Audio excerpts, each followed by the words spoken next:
What's up, Prig Pals?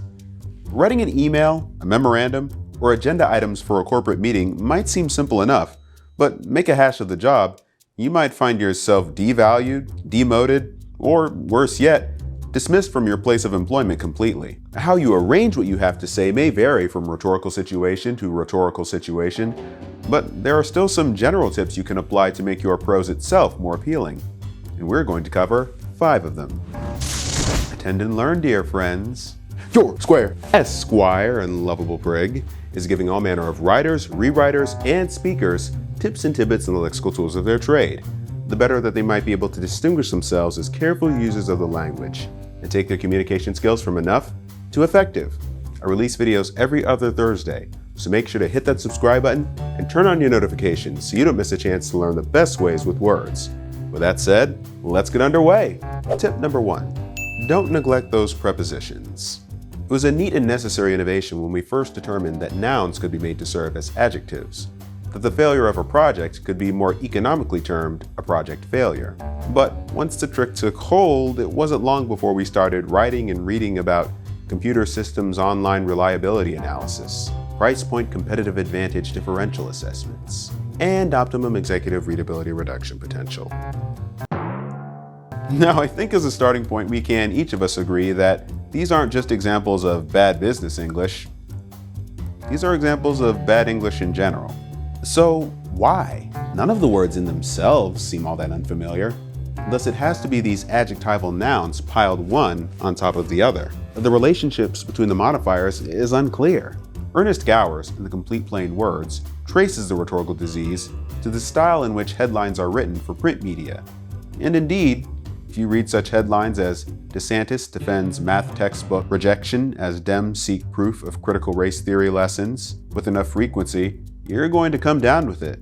Gowers' advice, as well as my own, is to take advantage of those tiny little words we typically take for granted. And while it's true that the analysis of the computer system's reliability online, the assessment of the difference in the competitive advantage concerning price points, and the reduction of the potential for optimum readability by executives may require a little more exertion on your part to determine the precise interrelations between the various adjectival nouns in the phrase, it's not the reader's job to exert that effort for you. Tip number 2 is to use phrasal prepositions sparingly. In regard to, in relation with, on the matter of, with reference to, with respect to, as far as blank is concerned.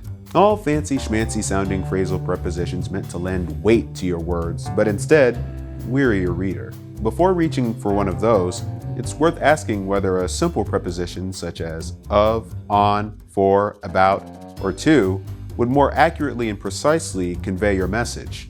Because oftentimes not only do phrasal prepositions show the writer up as a novice, they also expose a lack of clear thinking. It's often easier to say, I want to talk to you about the proposal in connection with reallocation of the funds, than to say you want to talk about a proposal concerning, or even a proposal arguing against the reallocation of the funds. Tip number 3, beware of catch-all omnibus terms. The word omnibus in this connection being something that I borrowed from the redoubtable Brian Garner in his Elements of Legal Style. Here's the thought. Before informing your supervisor of several aspects of the matter that she should consider, or relaying to the ombudsperson the various factors involved in the dispute, or recounting in the memo the multiple facets of the problem that was tabled at the meeting, consider whether there is a more precise noun that you can use. Words like aspect, facet, and factor are typically used to refer to anything and everything under the sun. And because you've left it to the reader to determine what exactly you're talking about, you've made yourself that much less persuasive. What about the words parts, components, contributors, incidents? In my experience, those words are usually a lot closer to what the writer is getting at, assuming he or she has thought it through in the first place. Thus, my counsel here is to think more deeply.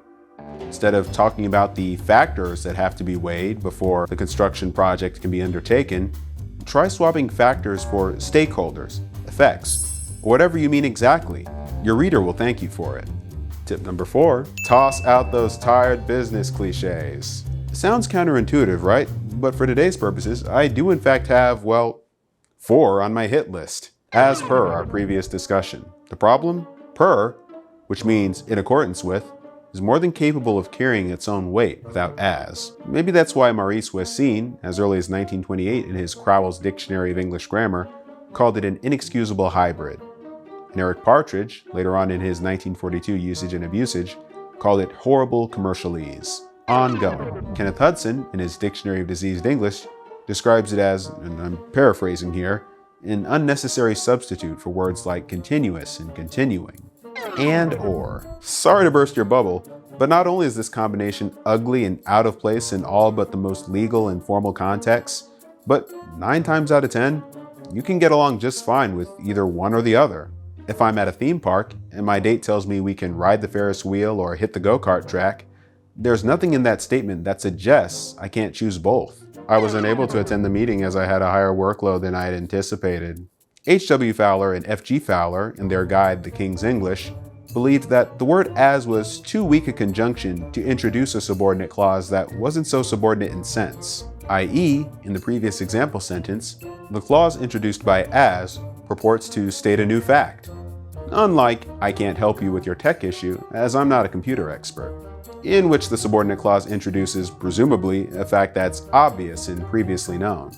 To correct, shift the clause introduced by as to the beginning of the sentence, or, alternatively, exchange as for because, since, or a semicolon. And the fifth and final tip to more effective business writing: check your work.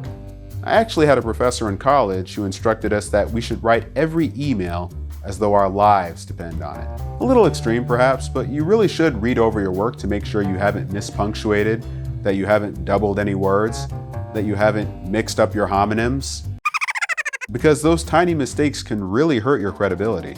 The great thing about all these tips is that you can use them for any rhetorical situation you'll encounter in the professional world, whether you're writing a personal statement, a cover letter, complaint, or an email. Of course, knowledgeable as I am, I don't regularly work with all kinds of professional writing, so if there are any tips that I didn't mention that you think people should know about, feel free to let us know in the comments. Don't be shy, but be careful. And remember, propriety is always in.